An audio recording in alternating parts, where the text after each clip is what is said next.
एक अत्यंत भीषण मन सुन्न करणारी आणि काळजाचा थरकाप उडवणारी बातमी समोर येते। पंढरपूर तालुक्यावर दुःखाचा डोंगर कोसळलाय। देवाच्या दर्शनाला गेलेल्या भाविकांवर काळाने असा काही घाला घातला की संपूर्ण परिसर आता रडतोय। होय, माळशिरस तालुक्यातील मसवड पंढरपूर मार्गावर तांदुळवाडी गावाजवळ एक अत्यंत भीषण अपघात झालाय।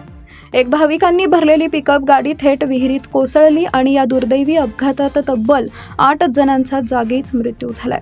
हे सर्व मृतदेह विहिरीच्या पाण्यातून बाहेर काढण्यात आले असून हे सर्व मृत आणि जखमी पंढरपूर तालुक्यातील रांजणी गावचे रहिवासी आहेत। सातारा जिल्ह्यातील मसवडच्या सिद्धनाथ देवाच्या दर्शनासाठी हे सर्वजण गेले होते।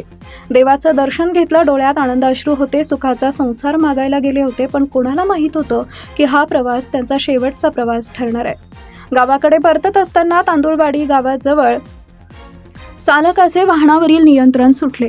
या पिकअप गाड्यांमध्ये क्षमतेपेक्षा जास्त लोक बसले होते असं समजतंय। नियंत्रण सुटल्यामुळं गाडी थेट रस्त्या शेजारील विहिरीत जाऊन कोसळली। गाडी विहिरीत कोसळल्यानंतर एकच हंबरडा फुटला। पाण्याच्या काळोखात जीवाची धडपड सुरू झाली। या घटनेची माहिती मिळताच प्रशासनानं आणि स्थानिक नागरिकांनी तत्काळ बचाव कार्य सुरू केले। क्रेनच्या सहाय्याने जेव्हा ती गाडी विहिरी बाहेर काढण्यात आली तेव्हा अत्यंत हृदयद्रावक दृश्य समोर होतं। 8 जणांचे प्राण या विहिरीतील पाण्यात बुडून गेले होते, पण या काळोखातही एक आशेचा किरण दिसला। 6 जण या अपघातातून सुदैवाने जिवंत बचावले। त्यांना गंभीर अवस्थेत तातडीने रुग्णालयात उपचारासाठी दाखल करण्यात आलाय। त्यांच्यावर सध्या उपचार सुरू आहेत। विहिरीत अजूनही काही मृतदेह आहेत का, पोलीस आणखी कोणी अडकलंय का याचा सध्या तपास करतायत।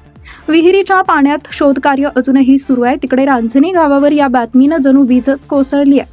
गावातील अनेक ग्रामस्थ नातेवाईक घटनास्थळाकडे रडत भडत रवाना झाले।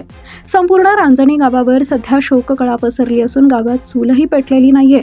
अतिशय दुर्दैवी, अत्यंत वेदनादायी अशी ही घटना सिद्धनाथाच्या चरणी लीन होऊन सुखाची प्रार्थना करणाऱ्या या 8 जणांना काळानं हिरावून नेलंय। या अपघातानं पुन्हा एकदा ओव्हरलोडिंग आणि वाहनावरील नियंत्रणाचा प्रश्न ऐरणीवर आलाय।